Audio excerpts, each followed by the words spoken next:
ನಮಸ್ತೆ ಫ್ರೆಂಡ್ಸ್, ಇವತ್ತು ನಾನು ಇನ್ಸ್ಟೆಂಟ್ ಉಪ್ಪಿನಕಾಯಿ ಮಾಡೋದು ತೋರಿಸ್ತಾ ಇದ್ದೀನಿ.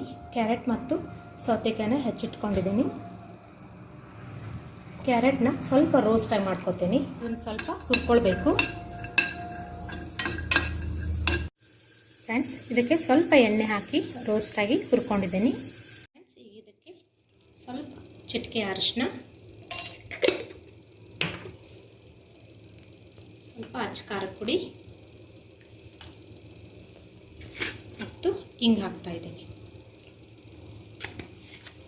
ರುಚಿಗೆ ತಕ್ಕಷ್ಟು ಉಪ್ಪು ನೆಲ್ಲ ಹಾಕಿ ಸ್ವಲ್ಪ ಸಾಸಿವೆ ಜೀರಿಗೆ ಎಣ್ಣೆ ಹಾಕ್ಕೊಂಡು ಒಗ್ಗರಣೆ ಹಾಕ್ಕೊಂಡಿದ್ದೀನಿ. ಇದನ್ನು ಇದರಲ್ಲಿ ಮಿಕ್ಸ್ ಮಾಡ್ತಾರೆ. ಫ್ರೆಂಡ್ಸ್, ಈಗ ಇನ್ಸ್ಟೆಂಟ್ ಉಪ್ಪಿನಕಾಯಿ ರೆಡಿ ಆಗಿದೆ. ತುಂಬ ಟೇಸ್ಟಿಯಾಗಿರುತ್ತೆ. ನೀವು ಟ್ರೈ ಮಾಡಿ ಫ್ರೆಂಡ್ಸ್. Thank you friends.